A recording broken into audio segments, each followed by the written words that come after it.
chop it up with your boy Zaz. Hey,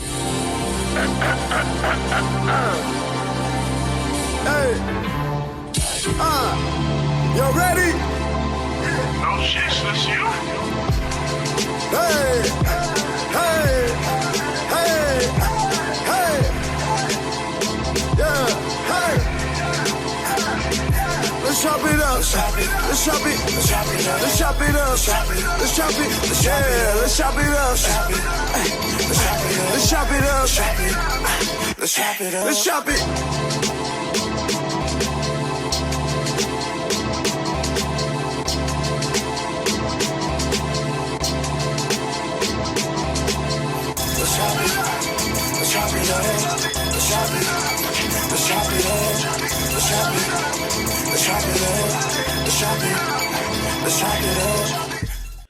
All right, this is Let's Chop It Up with Zaz, and we got El Da Sensei, aka Mr. Artifacts. All right, What's peace, going yo. on, brother?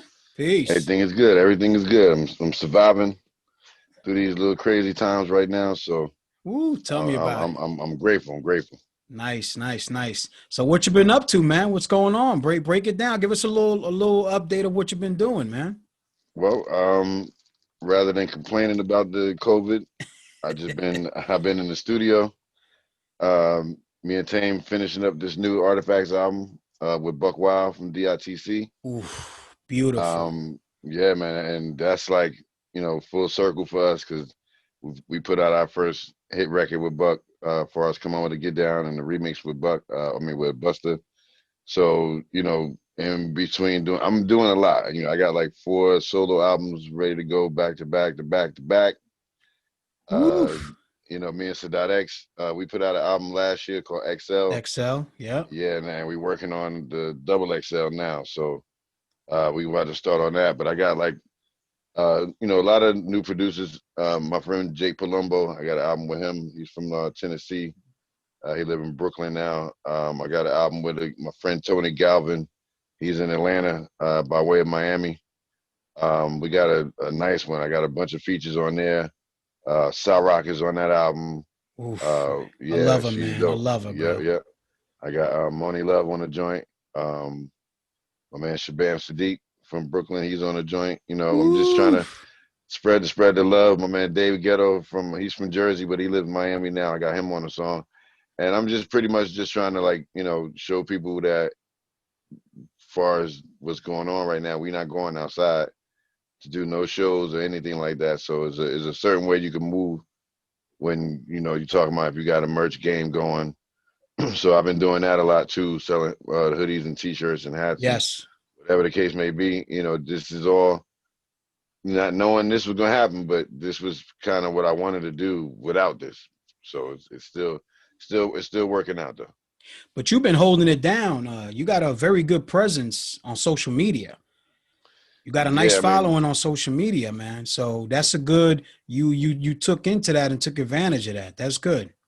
Yeah, I always tell people it's a certain way you treat Instagram, and Instagram will treat you good too. Because there's a lot of people on there, wasting time. If you're somebody and you got an outlet, that's a way to use it. Because there's no pointers to learn to use it. It's just pretty much I tell everybody like you can't be in the studio, then you on stage, and then you listen to the beats, then you got a picture of your kids, and you eating at the restaurant, and some chick pictures and ass pictures, and then like you going back to the recording, so you confusing everybody. I tell everybody if you're not going to use it like that, get a business page and get a separate page for when you want to just mess around. That's right. That's going to confuse anybody that's trying to follow you, and it's not going to be helpful to your brand because you have to post 3 times a day, 4, 5, 6 times, because that algorithm moves like this. I'll tell dudes you got to post one in the morning, afternoon, at night. And you can't be on there late at night after 10 o'clock trying to post something because everybody going to sleep. And then it's going to be hours on there until they see it when they wake up in the morning. Yep. So if you're trying to sell anything, you got to get up in the morning and start doing everything then. So, I learned how to use Instagram in a way that I wasn't doing before. And it's funny because you see all the memories that pop up and you be like, damn, right there, I was gaming right there. I was like, I wouldn't even, and because you see what you're doing when you focus and you're doing everything right, and you look at everything when you wasn't focused, you be like, damn, I was gaming myself right there.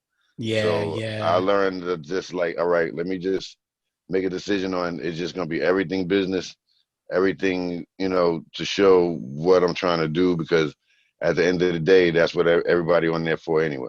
Exactly, exactly. That's what I do. I try to take advantage of that, man. You see what it got us together. You know Right, what I mean? exactly. So Yep. you gotta use it for the right way. Yeah. So tell me, it was an amazing time when you was coming up with the artifacts. How Mhm. was that? You was in the middle of everything. Right. I remember the shows, man. I seen you a few times in the shows Hmm. with a bunch of different artists. How was that? Because you crossed paths with everybody during that Yeah. first album. Like I tell everybody this, when we put out Wrong Side and we put the album out, we put the album out in the same week as Redman and Method Man. I mean, like every heavyweight record you could think of came out the same day as ours. J. Rue the Damager, everything. So when you talking about a group from Jersey where everybody thought we was from New York until they saw the videos, when they saw New Jersey Transit and no police cars, they'd be like, oh, these dudes from Jersey. So, we was a little machine, but even when the first week of the record came out, I remember we sold like almost 10,000 copies and the label was like, oh, wow, like oh, we didn't even expect y'all to do that, but it just showed them that for the record that we put out, we didn't think that a record about graffiti would be a hit record because we wasn't thinking about making a certain kind of song for them to put out. We were just really like just making a record that we wanted to make, like all artists when they first get their chance to make a record. You make that classic, if so to say, So we had a lot riding on us, as far as just like everybody that we knew from Jersey came out under someone or was put out with someone. So Naughty had Latifah, Lewis had Molly Mall, Redman had EPMD. Yeah. You know, and far as in our neighborhood, and we came and we was rocking with Brand Nubian. That's how me and we all got with Sadat and Jamar. So we got our start on Stretch and Bobito. So we never got to do the demos, put them out. Getting listen to my demo days and getting rejected and stuff like that because everybody in New York heard us on Stretch and Bob. So just so happened, Stretch and my man Daddy Reef, they was friends with Bobito and Stretch, and they worked at Atlantic at Big B Records. Mm-hmm. So everything kind of just fell in line. But I noticed all the friends that they had. John Schechter worked at The Source, Scott Free and Matty C worked at Loud.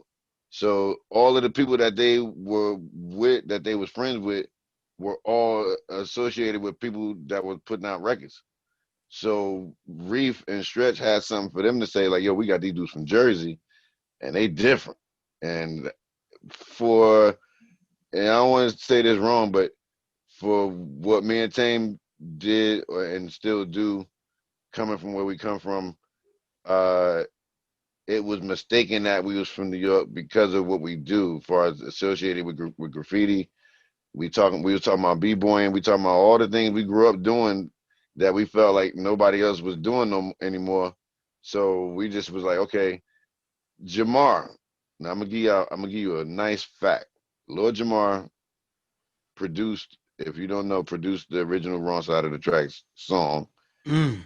The way you hear it today is because we couldn't clear the sample for the song that he did. So we had the way you hear it today is the way everybody think it is. But if we put out a 45 with the demo version on the B side, and it's on F5 Records, is a color vinyl, but we put the demo version out because Jamar, the way you hear the song, he wrote the hook, he said the hook. We just couldn't get him to do it again in time to put the record out. But Wow. that time frame for us was like, even for Jamar and them, because we was rocking with them, and then when we did that, he heard about everything through the grapevine, through the New York streets, just because we was on Stretch and Bob. So that was the platform, man. Right. So we didn't get a chance to do all of play the label of the song we had, but we played them all on Stretch and Bob, and we just released them on a Lost Files album with Smoke on Records last year. So people did get to hear it. So Nice. us being like that, it was more or less we were considered more of an official underground group from New Jersey. Where say, all the groups that's from Jersey all made hit records. So you talking about Redman, Naughty by Nature, Lords of the Underground, and then Here We Come. And we talking about, and our song is talking about graffiti, and we paying homage to the culture. And for New York cats and everybody else, we were the first group to bring that to light. Not say everybody else didn't, but we concentrated more on that. And the one thing I say about Jersey, none of the artists sound the same. Everybody sound different. It's like you can't say like where you listen to Queens rappers, they sound like Queens rappers. You go to Brooklyn, they sound like Brooklyn. You know what I'm saying? You go to Harlem, you hear it. When you come to Jersey, it's so vast. So you got Poor Righteous Teachers, Lakim Shabazz, but you could tell when Flavor Unit was together because they had a sound to their crew. Yes. But different members. So Lati, Apache, Lakim, you could listen to them and you could tell it come from the vein of 45 King. And a lot of people don't even know 45 King is from Jersey. He don't live too far from me, as a matter of fact. Ain't that something? A lot of people think that he's from California. Yeah, or even New York. Yep. 45 King had his hands on everything back then. Yeah, man, early. And he still got joints though. So let me ask you, what made you guys take a break, you and Tame? Well, actually, we split up in 97 after we did That's the record, due to the fact that, we was trying to just keep up with something that we knew the label wasn't keeping up with. And okay. I remember when my man Ben at the label at the time, we had put out a remix for Dynamite Soul. We had Who I Am on the B-side, and I remember him, he saw me at the label, he brought me in his office, he closed the door, and he said, "L, look, whatever's going on with y'all right now is because y'all been on tour." He said, "I'm not even probably supposed to be telling you this, but anything that's generated from this record that going on is because of y'all. Nobody in here really cares." He said, "So just remember one thing. Even after you leave here, you only as good as your last record." And he walked out the door. I was like, damn. So you add that onto just life shit happening where, when things ain't going the way you want them to go, you got two grown men, things are expected to happen and then it don't. So yeah, you get sour feelings. You get, like I said, life stuff start happening and you got to pay bills. And when this not working, we pretty much was like, it was never no fights or us beefing or anything like that. We pretty much was burnt out, just from trying to make these people at this label understand what we about. And they already kind of knew. And it was almost like a never ending fight. You got people getting hired, people getting fired, people don't know how to work the project. And, as much as we had all the press we could have at that label and the ride was good, I don't regret nothing that we did there because as you can see, like you said, we talking now. Yes, so indeed. I'm proud of what we did there, and they can't say nothing about us bad as far as our work ethic and what we put into those two albums. And we got back together in 2008 in a dope kind of way. In Jersey at a park, Rocksteady anniversary. I was on stage by myself, do it all from the Lord's is like, he know I'm about to go on. So he's coming to me like, yo, I'm about to go get Tame. And I'm looking at him because he know what's going on. So he was texting my man Porno, a graffiti artist from here. And Porno was in the crowd. And I see him looking at his phone and him and Do It All texting each other. So at that moment, Porno go and find Tame, and him and Do It All go meet, and they grab Tame and bring him up on stage. Yo, the whole park, because they know they knew, bro. It was silence. It was like crickets because you didn't know what was gonna happen. So I remember him walking up on the stage. There's pictures I can show you too after this is over where he gets on the stage and he put his foot on the speaker in front of him. He looked at me. I looked at him, and we both stuck our hand out at the same time. We shook hands, and my man just threw on the music. It was like I was like, damn, did y'all plan this? It was so put Oh together man, that's nicely. beautiful. Yo, you would have thought everybody in that crowd was exploding of joy because everybody, you see people all caught up in their feelings. Look at y'all.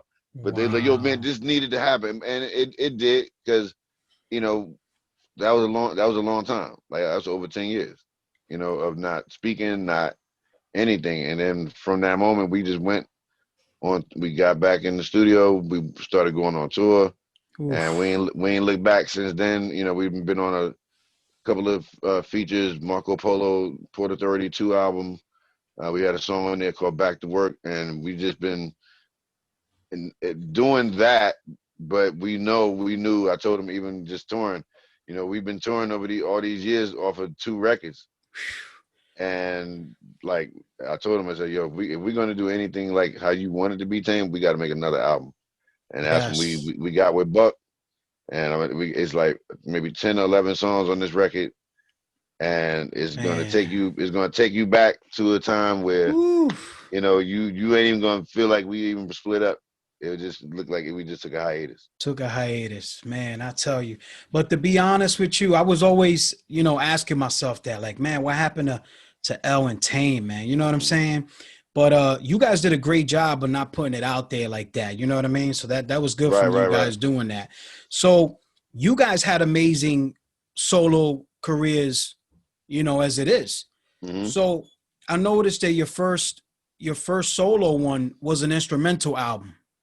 Well, actually, it was the Relax, Relate, and Release, and we released the vocals and the instrumental album too. Okay, so it was vocals So and instrumental. yeah. We put the Okay, instrumental album okay, out a little bit later because okay. there was a lot of tracks on there, and people was asking for it, so we actually put it out like that, and I was happy because we didn't have to do too much when it was time to do the shows. We just threw the vinyl on and go. To the vinyl on and go. Okay. Yeah. So how was that transition being with Tame that whole time, and now you got to Mm. go into a solo project? How was that transition? That was hard.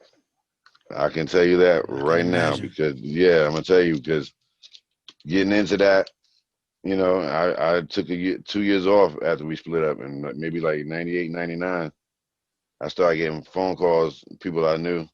And I remember my boy Matt Fingers, he got a label called Guess Wild Records, and he used to come to the studio all the time. We was recording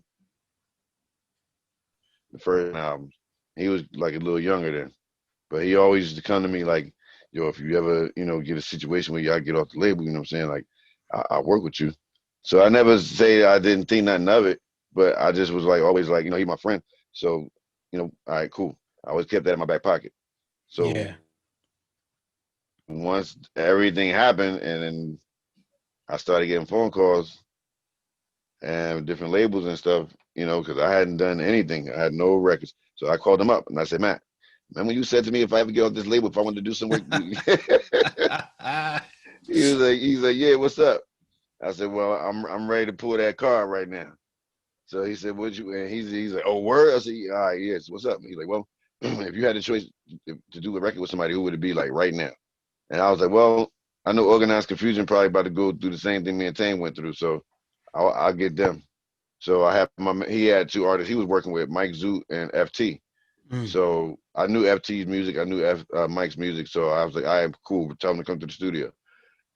Sean J. Period, I had a relationship with him already working with Artifacts, so I told him to come. He gave me a track, and Pharaoh was one of my favorite rappers. So for me to be in the studio with him and Poe, I know them already, but to do a song with them, I'm in the booth with Monty. Like, yo, you like that? I was like, do I like it? I was like, dude, come on, man. Like, get out of the booth right now. You good? Yeah. So, that night was dope because that was the start of my career as far as the solo artist because I was nervous, just not knowing how people gonna feel about it. It's not just me anymore. They not hearing Tane's voice. It's nobody to play off of. So it's like I have to write like mad verses now. One thing that did was make me get a little better Yes. uh, through the years, knowing that I have to do this on my own. So I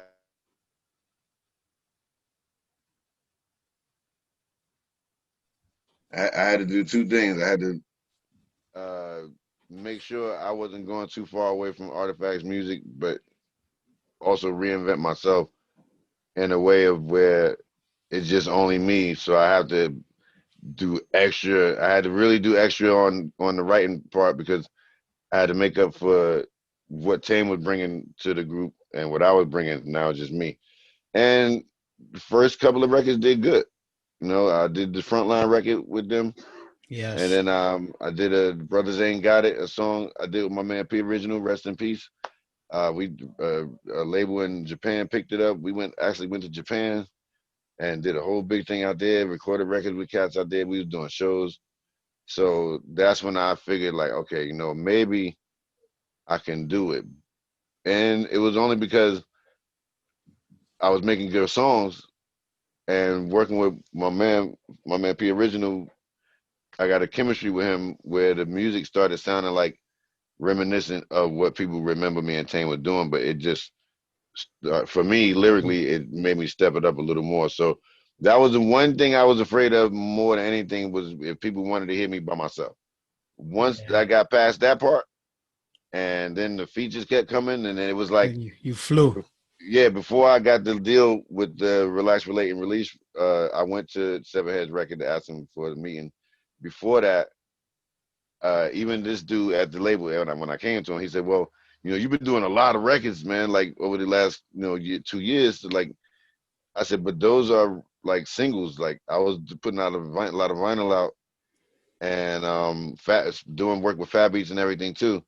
So I was pretty much like, you can't tell me I'm doing too much because these records I was doing was like working on a 10-day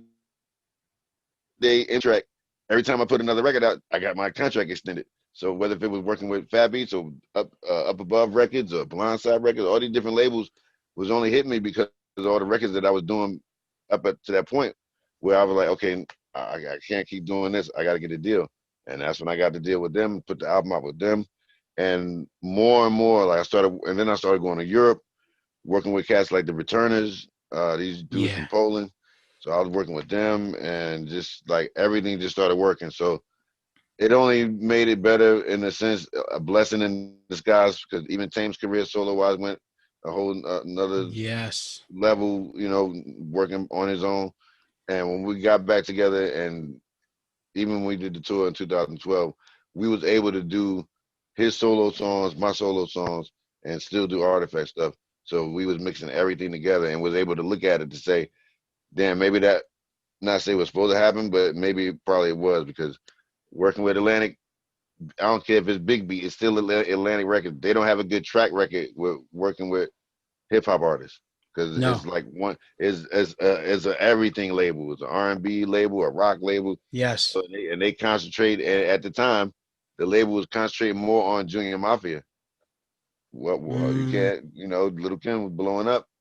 yeah. Biggie involved, you know, Un Rivera involved. So a lot of this stuff we couldn't compete with as far as like being on TV and played on the radio constantly like they was. So, you know, that played a Yeah. lot of part that played a part in that too. But it all that did was just make me and Tame stronger for later on because the one thing that we did in our contract that we said we wanted, even they fought us for it too. Like, yo, y'all can keep everything, but let us walk with this name.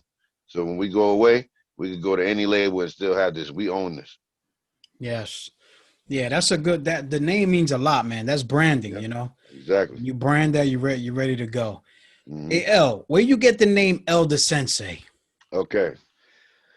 That came from because I watched a lot of anime, and even coming up, you know, watching kung fu movies.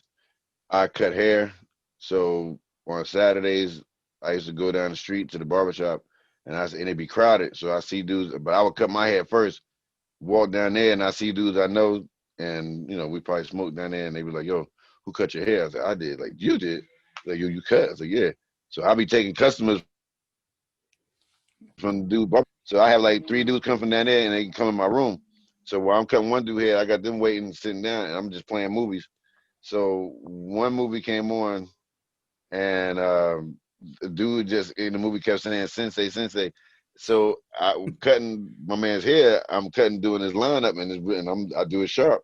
And my man's like, "Yo, you doing that shit like it's sharp, like a blade, and the dude said it again, like sensei, like you said, yeah, like a sensei blade, like that, and then he started, he's like, yo, and the way you rap is kind of different, so it's like, I think that it fit, and then the name just fit, because I was MCL the sensei, then I just took the MC off,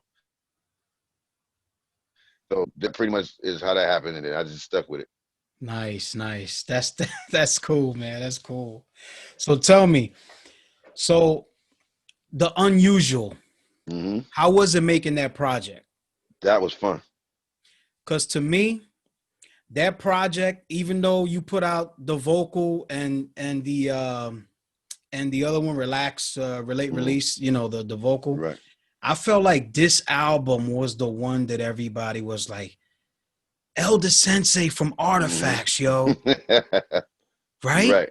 Yeah. Because I feel like Fat Beats was in the middle of everything. So when you Mm. put it out, I was like, yo, that's El Da Sensei from Artifacts. Brother, when I put that album on, I was like, ooh, I was like, Artifacts right here, brother. Dope. So tell me, how was that, man, making that album? Well, when I got to deal with Fat Beats, I knew a lot of dudes that worked there just from them being working in the store. So now I'm going to the factory where they, actually make the records and, stock everything up. So I had the meeting, and when the meeting was over, they always like, yo, El, come here, come here, come here. I was like, what? I was like, yo, we heard you signed it. I was like, yeah. It's like, yo, you know what? Just what you said. It's like, yo, that relaxed relating was dope. But I know it was mad personal for you, because that was a lot of stuff you wanted to get off your chest as far as your entertainment. I was like, yeah. He said, but yo, on this one, yo, El, don't even think about none of that shit. Yo, just go in hard. Don't think about nothing. I was like, all right, bet. And I started making these songs, and I was gathering dudes up. I called K-Def. I said, look, I got this much. What's up? What can I get? So it was pretty much like that. I called Socrates. I knew him just coming back and forth to New York from Canada. When I told him I wanted a track, he was like, just a track? I said, yeah, I would love a verse, but I like your beats too. So he was shocked. I asked him for that because I'm a fan of him. So it just, everything was working. Even with Sean P being on the record, you know what I'm saying? That was a blessing for me. Man, rest in Even though peace, I man. even though I told him I had some bread for him, it was just the fact that in this hip hop game, you travel and you meet dudes. We met them early 95, 96. We did tours with them. So you become friends. So I brought him to Jersey. It just so happened that he passed, and my producer that not that didn't make he didn't make the beat, but my man Rel made the beat. But he came, and Sean he came to my hood. He's like, yo, I know people out here. I was like, man, you don't know nobody out here. And we in the barbershop. Yo, I swear we in the barbershop, and he went outside the door. He's standing in front of the door, but then I out of nowhere, yo, Sean. I was like, no way. He in my hood, and he dude came across the street, was talking to him. I was like, oh my god. So he's like, yo, I told you I know people out here. I was like, oh, that's funny. But that was like on cue funny. So to have him on it, that was good. Even to this day, people don't realize he was on the song with me until his anniversary rolled up and people start posting all the songs, and they were like, yo, I didn't know you did a song with him. So, that record was fun because it was fast. Working with Illmind with the Crowd Pleaser record, that Crowd Pleaser record is guaranteed my hit record out of everything I've done solo. That record, I could do that record anywhere, and that record will work. I remember I was in Poland and this dude in the crowd. I got through like 4 or 5 songs. Everybody rocking with me. He was not. He's in the crowd like straight up like, yo, where is my man OSTR? I don't want to see this black guy. What is going on? And I noticed him. I said, yo, my man, you right there. Like, you ain't rocking to nothing. I said, you know what? I got one song, B. I got one song I can play right now. I guarantee you gonna like this song. Out of everything I'm gonna do tonight, you gonna like this one song. He's in the crowd so tough. He didn't even want to crack a smile, but he did when I said that. Man, and that song came on, I was directing all my energy to him. I'm pointing to him, and my man had the spotlight on him. Got to that second verse, he started bopping his head. He looked at me I like, bet. yes, this one. I was like, all right, my man, that's what's up. I was like, good. He let me rock the rest of the show. Because earlier he kept screaming in the crowd, OSTR. Like, he coming, man. Wait till I'm finished. But those songs for me, You know, I pretty much with a few producers, engineers in the studio, we made that record work in a way where I was very happy about the results for that record because it pretty much set me up to do everything else after that. And to this day, people still come to me and talk about that record, and I'm that was like a kid. Like I made a kid with that record. You know, relax, relax was dope, but like my man said, yo, you coming here? We don't want to hear that personal shit. We want to hear you rock out. I was like, I bet. But you was always you was always good, man. Like with that first song on the album, it's like you like busting that door open. Yeah. Now it gotta, you know, that was one thing we was taught because you gotta remember coming out in the '90s. You think about all the albums that came out, all the first songs were always dope. Man, I don't care if it's an intro with it talking. The song after that comes on, it has to come out the gate, bong, and everything after that. So you can't have a fast song, slow song. First song, bong, bong, bong, and calm down, and bong, calm down a little bit more, come, and then just you can't. You got to take the listener on a roller coaster ride and not have everything all straight and formulaic where they know already. Oh, this is the girl song. This is this song. Every song got to come out the gate banging, and then you slow them down a little bit, and then you start explaining. Then it's like I always say, it's like a book. When we was in school, what they taught you in English class. When you go through, you got the table of contents, the yep, introduction, you got the story, the the middle is you chapters. got you got the climax. Then it's either you do the cliffhanger or you bring them down easy. That's how I feel like you make records. You set them up in the beginning, like just like some movies. John Wick, come on, you watch John Wick movies. The second Yeah, part two, soon as it came on, motorcycle chase, getting hit up, the nigga hit them with the car. So it can start off like that, yeah. or you could explain the origin story and then you blow it up to the middle. But for me, it always you want to take them straight to the jugular on the first couple of songs. Straight to it, man. Just grab it. So Exactly. you're very consistent, man, when it comes to your releases, right? Mm-hmm. So right after that, you drop Global Takeover. Global Takeover, you was actually going out of your range a little bit. Yeah. You were testing yourself with that album. Mm-hmm. You want to explain that? Yeah, that was that route? that was me going to Poland uh, at a time where I'm looking at home and I'm looking at New York. I'm looking at all the situation with the independent record labels, everything that was going on in New York. It was changing. So I remember I was like, okay, I got to do something else. And like I said, Europe is always open. They always moving. They always doing stuff. So my man DJ Illegal from the Snow Goons, he hit me up. Was like, yo, these dudes want you to do a drop for them. I did the drop. Then they like, yo, they want you to do a verse with these dudes that they know in Poland called A Front. I'm like, all right, cool, all right, I did it. Then they's like, yo, they want to do more music with you. I was like, well, like what? Like an EP. I said, oh, tell them to hit me up. So we started talking. They sent me a couple of beats. I recorded one song. When they got that one song, they was like, damn, okay, let's do some more. So I'm trying to record out here, and it was hard for me to do that because like I'm doing a whole bunch of everything else. So they was like, yo, we want to bring you to Poland. So Oof. I was like, okay, all right. So I'm like, what's the situation? So they set up. They already had a deal with this label called Asphalt. I went out there, had a meeting with them, and at the same time, these dudes was like 17, 19 years old at the time. It's 2007, and we just went to work. I got out there, and these dudes' music was sounding like what the times was at when Eric Primo. You could tell this dude was heavily influenced by Primo, as you can tell by some of the songs. And me hanging with them doing that record, I got to learn what they liked, and I wanted them to know just because I'm older don't mean I don't know all of this shit that y'all playing to me. So at the time, Marco Polo and Torre had an album, Double Barrel, and they were Oof. playing it. They were playing that, and I'm like, yo, I know this. I know all of this shit y'all playing. Don't take me light because I think I'm an OG.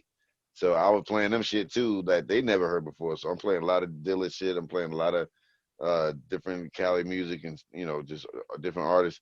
So they was like, oh, okay, so he do know some stuff. So I'm just trying to play them shit that I'm influenced by.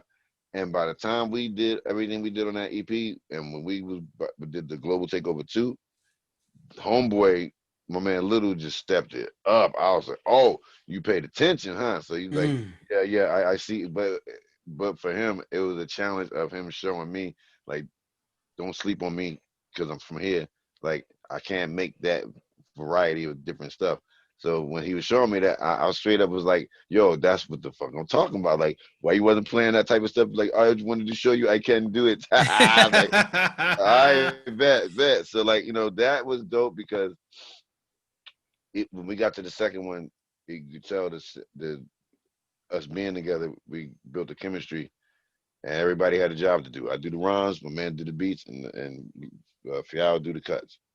So them being as young as they was learning from me too, and I'm learning from them.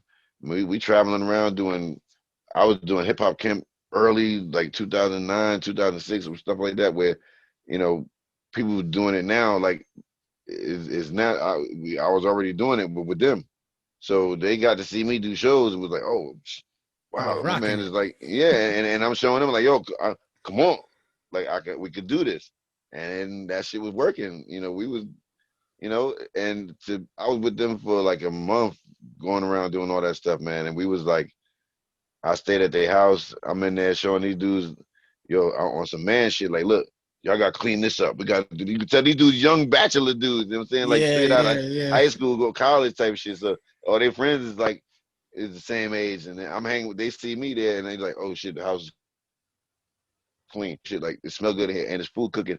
And I was like, yo, if anything y'all gonna do, if y'all got girlfriends, y'all got to fix this up. Like we can't be here and y'all trying to bring people here and girls. But that was just me showing them this is how I am when I'm not doing no music. yeah. This is who I am when y'all not looking at this and playing the records or whatever, looking at the videos. I'm a regular dude, but it's like a superhero. You gotta take your cape off, take your mask off. A lot of dudes don't know how to be Clark Kent because everybody always want to be the superhero, Spider-Man, Superman, Batman. And you are regular, you have an alter ego, and you get off the stage, and you have to go back to being I'm Elliot. So Yeah, how I'm about not that? I'm not I'm not always Elder Sensei. You know what I'm saying? I don't I tell I'm not on it like that. I just tell people I'm like you, but I just happen to do music and been doing it for a long time. But And it's you know how not to that balance it. You know how to right, balance it right, out. You right. know what I mean? Hmm. So, so L, tell me, you do I mean, a lot of people know, but a lot of people don't know. You get down with the production. Yeah, I say this. In the past, when me and Tame was even in the beginning, I did a lot of the beat we both did, my man Rhino. But once we got into making the records, I was like, you know what? I can't do this and that, and at the time I didn't feel like I was good enough to make the kind of record we were supposed to make on my own. So like when we got to Big Beat, they were like, who y'all want to work with? Of course, we like Lord Pro, Pete Rock, Primo. They're like, yo, no, y'all ain't got no money for that. Y'all ain't got no bread for that. Atlanta's something So else, aren't they? yeah. So it's like, but then they had T Ray, and we Buck Wild first time coming out, we pick him. So if anything we do have as a group is a good ear for music. I always say like all the songs that we ever done that was dope, that was us channeling. If we could make a beat like this, it would sound like that. But it's Buck, but it's T Ray and it's Redman and it's so like even for me now, like man, I have a different producers I like to work with that may not be top tier, but they beats sound just the goddamn same or better. I don't So, believe in that. I don't believe in that, L. Nah, me neither. Yeah, I believe like a producer's a producer, and whoever takes the liking, you like what you like. You know what I mean? Right, because you never know what you're gonna like anyway until you hear it. Exactly. Exactly. And I always say a beat sometimes ain't nothing without the words, And the words ain't nothing until you get that track. You got that right. And so how do you feel now that in this day and era, right? Mm-hmm. The producers are getting a lot of recognition now. Mm-hmm. Where back then they did, you had the DJ Premiers, you had the Large Professors, the Pete Rocks, but I feel like those same guys are getting more props now than what they did back Yeah. then. What you got to say about that? And that's a testament to hard work, because if it's so funny that more people my age don't know that certain dudes are still working and still making Oh records. yeah, and So like on a if I bigger tell level. right, and if I tell somebody like, yo, P Rock got out, and if they might know Skyzoo, and I'm like, yo, he got an album with Skyzoo, and I play it, they're like, damn, the nigga beat sound even better than what you remember, because I know you're not too up on what he may be doing now, and they be shocked, and I tell them like, yo, these dudes that AG, we all still making records, J with the Still. Damager at OG, still making records, and sound just as good as we did back then, and that's just today, dudes, people should know that this is accessible because of the internet. And that's what I tell everybody. If you want to know where your favorite rappers at, the AZ just put out new music. Like, come on, the Lock's new album is crazy. Yes, Oh isn't my it? man, Oh that's like, man. but if people not up on their favorite artists to think that they're not working, they won't know that it's out there. They won't know, man. They won't know. But So that's this why is you the got the problem. true hip hop heads, Yeah, man. and it's up to the listener to follow your artist, man. Follow. Don't think that because you see all this shit on the radio and on TV that they're not working. You got to follow your favorites, because they always doing something. So with the GT2, the New World, Yeah. I felt like you were like introducing the New World, Mm-hmm. or meshing the New World with the older, rappers. Right. How did that come about? Well, like I said, the first one was called GT Global Takeover, the beginning, Mm-hmm. and I just like wanted these dudes to understand what I knew they was capable of. That second album I did with them. I told them, I said, look, y'all got to find a sound. Like, y'all do know that Polish artists is a time periods of music where they did funk, where they did, records that sounded something like what we was making in America. So when we would be on the road, they started picking that up. I was like, you know what? You're right. So they started digging for Polish records. So that Global Takeover 2, all of the records on that album is Polish samples, except for maybe like one or two songs. And Wow. I told them, I said, yo, y'all got to look for shit out. Like, y'all can't use the same records that people in America use, because you're going to have the same sound. And they Same listened to sound. me, and it worked. And that record, I wanted to prove to them and show them that what we did on the beginning record was really the beginning. Y'all going to get to know me doing this. And as they did, we got to make that second one. And the second one is blowing the first one out of the water. To have acrobatic, that's one of my good dudes. Oh, He is, Acrobatic is a yeah. monster. So I got him on the joint. Um, Yeah. and I had Rock Moss on the song early before everybody picked up on him. Mm. My man Reef the Lost Cause, from your area, Philly, Yep. PA Yep. area. Yep. You Yep. know, I just wanted to make a record, and they pretty much was fans of these guys too. So I'm out on the road with them. They're, yo, who you think you could get to be on the album? I said, well, I like Acrobatic. Let's try to get Act. I know Ty Phoenix. Let's put a girl on the record. I know her. She dope. And they listened to me. Only thing that was different for me, I wasn't able to be in the studio with them when they was mixing. So it was little techniques I would have wanted them to do A little on the different. record, where not even say, it was just like drops, like little stuff here and there. So they were like, "Oh, would you like take all the music out?" I was like, "No, take out a kick and bring the music back in on the snare." And I told Mm. them to listen to Low End Theory album and P Rock album, just so they could see what I was talking about. Or like say De La Soul albums, because that's how we learned to make records, by listening and seeing the techniques they was using. So the result was what I wanted. So the little shit I was asking for was my tedious thing that I wanted to hear. But other than that, they did what I asked them to do, and the record came out banging. I was happy with it. And that's great to have the best of both worlds because, you know, you a hip hop artist, you rap, and you also produce. So nobody could go in there and jive you, you know, like, Right, ah, right, man, right. yeah, this is how I do this. And I'm like, nah, man, this is how I do this. You know what I mean? And because we all had a separate job, you know, I Yeah. was always encouraging them to understand, like, we're gonna probably, you know, I can't tell Little how to make the beat. I can't tell you how to scratch. Just the same.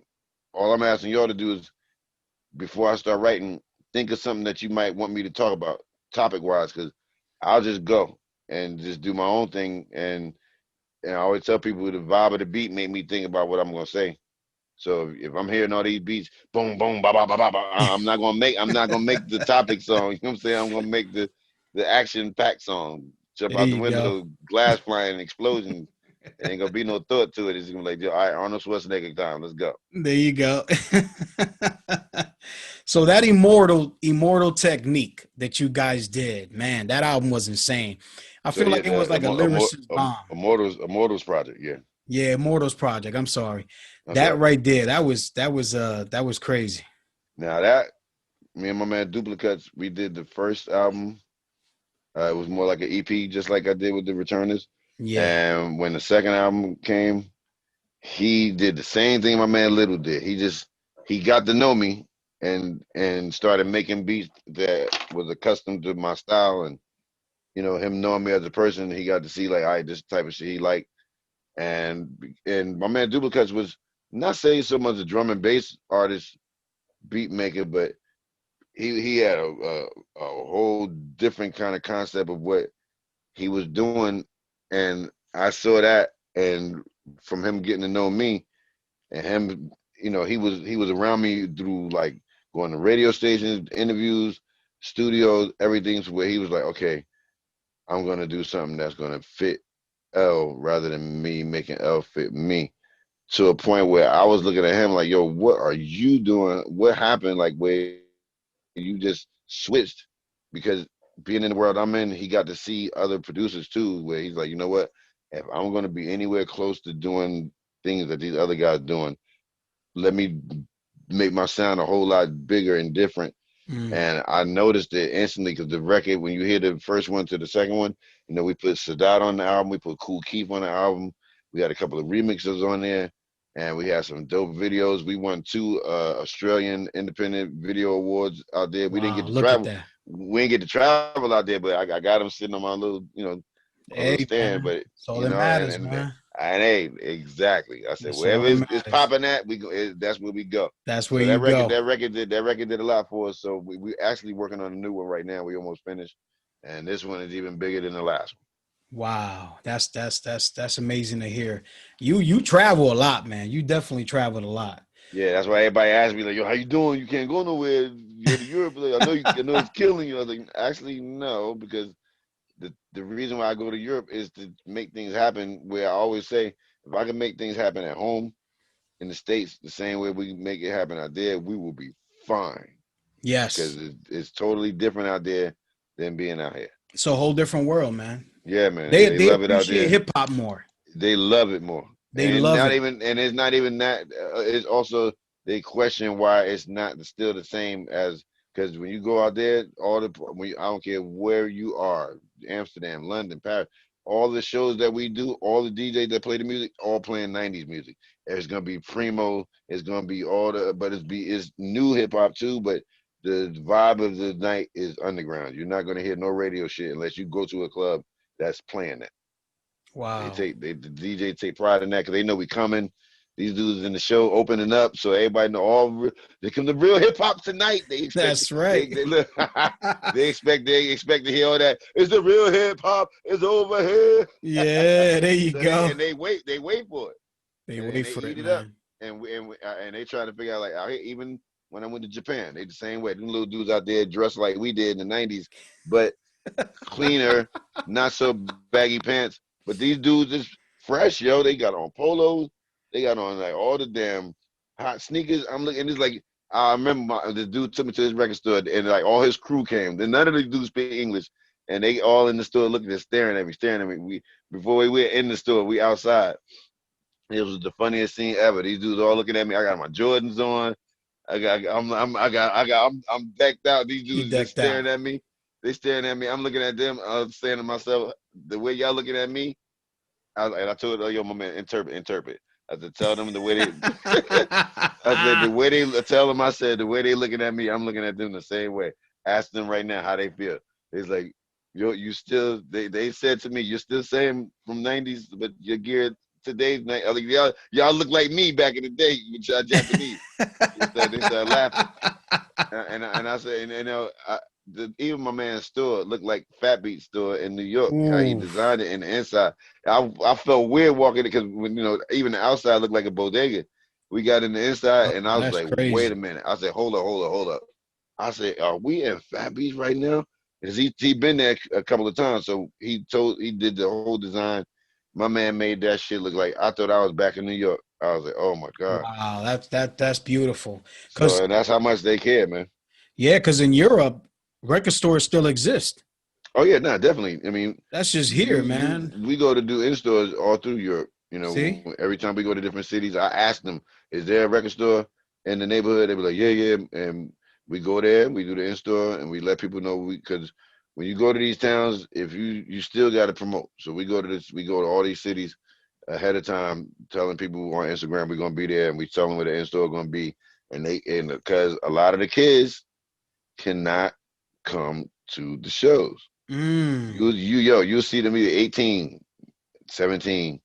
They all outside in the front of the club looking through the window. Because they can't get in. And yeah, exactly. So, they come so we noticed that, and that's when we started doing more in stores because we know they can't come to the show. So we tell them to come to the in store. We do a couple of songs for them. They buy merch and then we take pictures with then they leave. Boom. That's a good strategy there with that. Yep. Yep.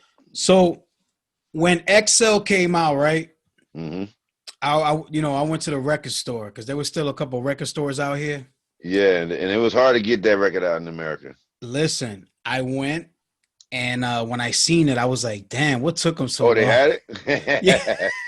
I said, damn, what took them so long, man? Oh man, that took us 7 years to make that record. I know because they were talking about it one time, but I guess it went like, I don't know. I guess Sadat had a lot going on. You guys Yeah, traveled, the yep, schedules, yep, yep. That's what so happened. it kind of went out. So how was that chemistry working with Sadat? Both of you. Were you actually physically in the studio together? Yes, we were. Okay. So you guys were in the And studio together. we Perfect. made sure to do that because it made for better chemistry. I Yes. know X. I've done songs. I did a few songs with him, and this was more or less okay. I played, and it wasn't that hard at all to work with X. I I played know. him beats. I played beats for him, and I'm like, "How you feel about that?" I bet, let's go. X Like, is ready to go, man. yeah, he's a Capricorn like me, so he machine. He don't stop. So I Oof. just you just feed him what you need him to do. X follow directions well. You know what I'm saying? Like sometimes we would have a conversation, and he'll go in the booth, and his verse would be about what we just talked about. Like, oh shit, I didn't even know because we ain't discussed. It's like that with me and Tame. When we get in the studio, we don't discuss what we're going to talk about. We just sit down, turn the beat on, and pretty much know where we got to stop at and everything like that. So unless we have a conversation, and because me and X, that was our first time, we had to have conversations where we was like, okay, I'm gonna start this song, and it was times where I would get to the studio, like the Power Move song. He already had that shit laid when I got there. He was doing the second verse, and he had the hook done already, and that was the hardest thing on the record for me to Oof. follow his ass on that hook. So I had to match my voice almost to him, and it was hard because his voice so high pitched and my deep voice. So I was trying to bring myself to be on his wavelength, and that was the hardest thing to do. And it was one song where he didn't do his ad libs. So we was my man, me and Jake sitting in the studio, we mixing, and he's like, "Yo, L, am I mistaken or like X didn't do the ad libs on this one?" I said, "Yo, you're right. Guess what? Let's go. I'm about to be X background voice." I did his ad libs on one song. So Oh, that is cool, man. but X was he's a professional, hardworking dude. So Yes, it he was a is. treat. It was a treat for me to work with him because no matter how many years I've known him, every time he would go in that studio, my man look at me like, yo, that shit sounds fire, bro. I was like, Lil, I'm still pinching myself. Cause it was like pretty much I was driving the car. X was like, yo, hey, you can drive, yo, you want. I was like, word. So he's like, hey, you what you want, L? So I pretty much drove the car. It was like I was driving him around like, all right, this is how I drive. X.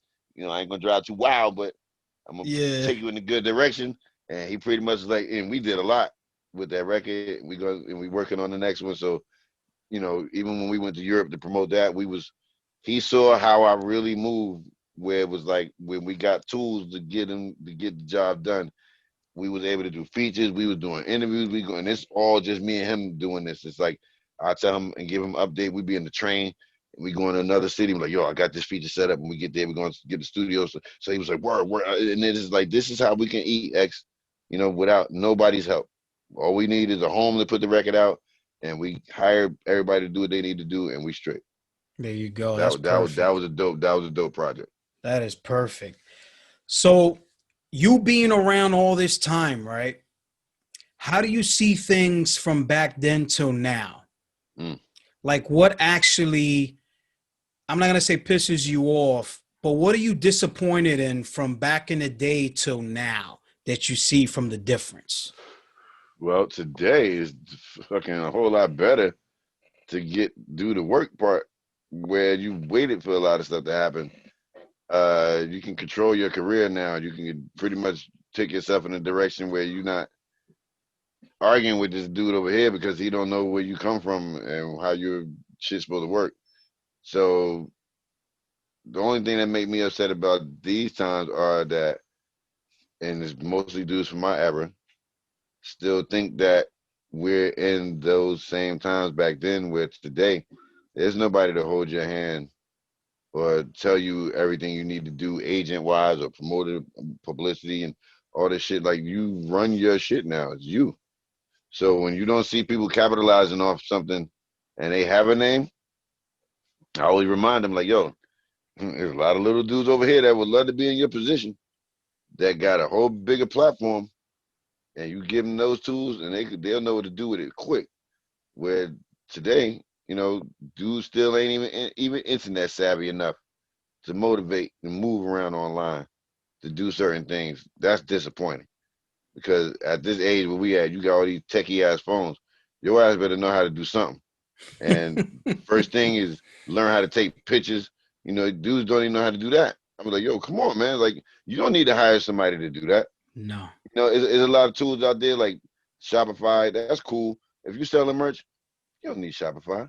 I tell people that all the time. Why you want to pay somebody $35 a month and they're not? And if you ain't selling shit, you still got to pay $35 a month.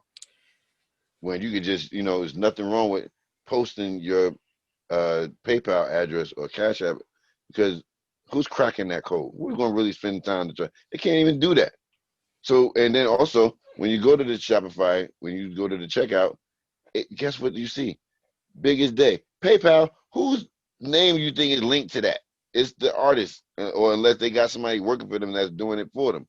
But most of the time, if you in control, you'll be the one behind your account is on that PayPal, and because Shopify is different, it'll say Google Pay, Apple Pay. It ain't gonna say Cash App. It'll probably say, it ain't gonna say Venmo either, because they're gonna go with the one we trust PayPal. Yeah, we trust Apple Pay. We trust. So, and as customers, I try to tell dudes, don't think you got to go to Teesprings and all these other people that think you're making a one-off T-shirt. You need inventory, and then they're like, "Oh, I want inventory." You don't want it because you need to sell that shit. Get rid of it, promote it, so you don't have it sitting in your house. That's the excuse that they have for you. That to say, don't worry about it. We take care of it for you. They're making you lazy. That's a good point, man. You can get all this shit, made up and in your crib. If you go get it, you're gonna get rid of it.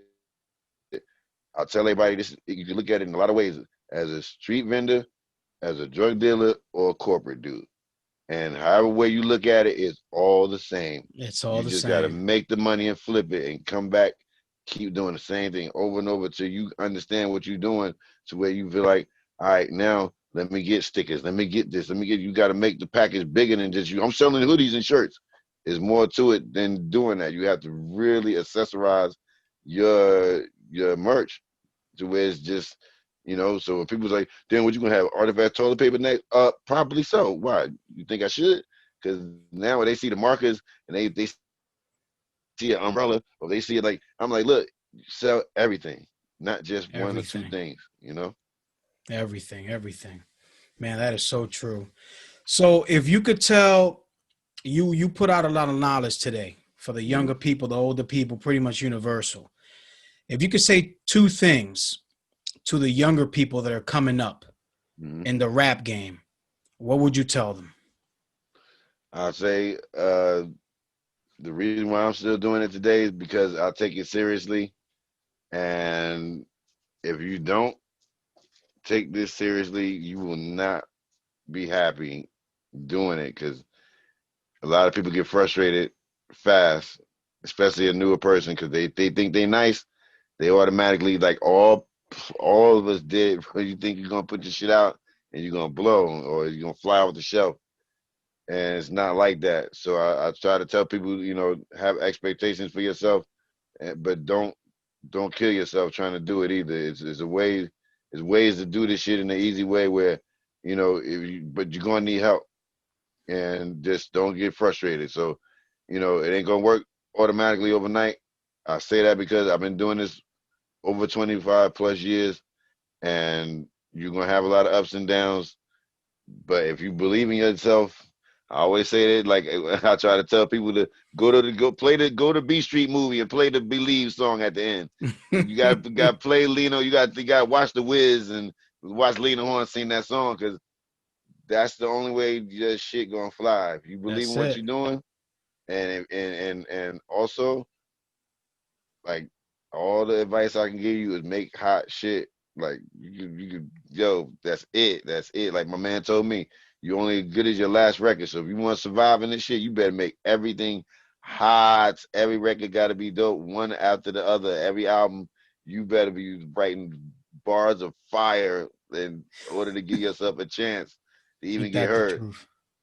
So I know it's good to do the freestyle thing too. One thing I don't like to see all these cats freestyling them in the instant. Don't be giving away free bars. Yeah, You know what I'm saying? that's Don't not, give away yeah. no free bars. Don't be listening to all these DJs. You get on their platforms, Fit Your 16. Them niggas is not playing y'all records when that shit come out. They don't care, but they need content. They And need I be getting I content. be get I be getting on a lot of dudes that be having those pages with mad, freestyles all through there. But what are you giving the artist back by doing that? Because you just playing their shit. You got content for your shit, but are you helping that artist? You gonna break them when they real shit come out? Just not the freestyle. I'm talking about the record. Mm-hmm. So I tell Mm-hmm. artists, pay attention to everything that you're doing, because if you gotta use these motherfuckers just like they using you. Yeah, pay attention, They'll get man. the Pay most get the attention. most out of it. Get the most out of it. Get the most out of it. Because they won't even shout you out, man. That's Right unfortunate. now, definitely not. It's unfortunate, man. You know what I mean? Hmm. So, El Da Sensei, how do you stay healthy through all your travels, through everything that you do? How do you stay healthy in the game, man, to go this long? Wow. I always been into working out. I played sports as a kid, you know. But yeah, I always had some kind of workout gear in the house. I try not to eat bad. I cook every day. I don't only time I'm eating something. I'll say the most I ever eat McDonald's is if I'm just like lazy or we on the road and it Yeah. ain't too much good food to get to. But majority of the time I cook. Even when we on the road, I try to cook. Um, you really gotta drink water, take care of yourself. You be on these stages, you would never really realize how much you got to be in shape when you performing for an hour. And when you get off that stage, man, your lungs be hurting. It'd be done, man. Yeah, my stomach muscles be on fire, because like singers, they tell you not to sing from here, because if you do that, you won't be able to do as many as 5 or 6 shows. When you got 17 shows, you can't be out there partying and drinking and all this stuff. Like, I smoke, but that's the most I do. I don't do nothing else. I drink a brew here and there. I keep a bottle of liquor in my crib for a minute. You'd be like, damn, you still got that? I'm You like, still yeah, got that? I'm a nurse. I'm a nurse with mine. So There I, you go. but I just try to stay as healthy as you are, is as long as you're gonna go. As long as you're gonna go, you got that right. Mm-hmm. Well, El Da Sensei, that was amazing. We appreciate you coming through. Thank you, man. Let's chop it up with Zaz, and this is El Da Sensei, and he just broke down some gems today. You guys better take heed, and we're gonna say peace. Peace, y'all. Artifacts, no expiration date. Buck Wild coming soon. Bam, you guys heard it here first. He's breaking it, man. He's breaking it. All right. All right. Stay on, all Salute, right? brother. Peace. Stay on, my brother. Okay. Peace. What up? This is El Da Sensei, one half of the Artifacts. Right now, you're checking out the Let's Chop It Up show, and I'm going to talk about the merch that you can purchase right now, today, from me. You can go to the merch site, which is chilloproductions.com/eldasensei, or you can follow me on my Instagram page, and you can see all the merch there. Sometimes you see merch on my Instagram page that may not be on the merch site, so always follow me, Sensei from NJ on IG. Yes, El Da Sensei, Artifacts, y'all. Peace. Let's chop it up. Merch. See the hat, you see the windbreakers, plenty more coming. I'm out. El Da Sensei.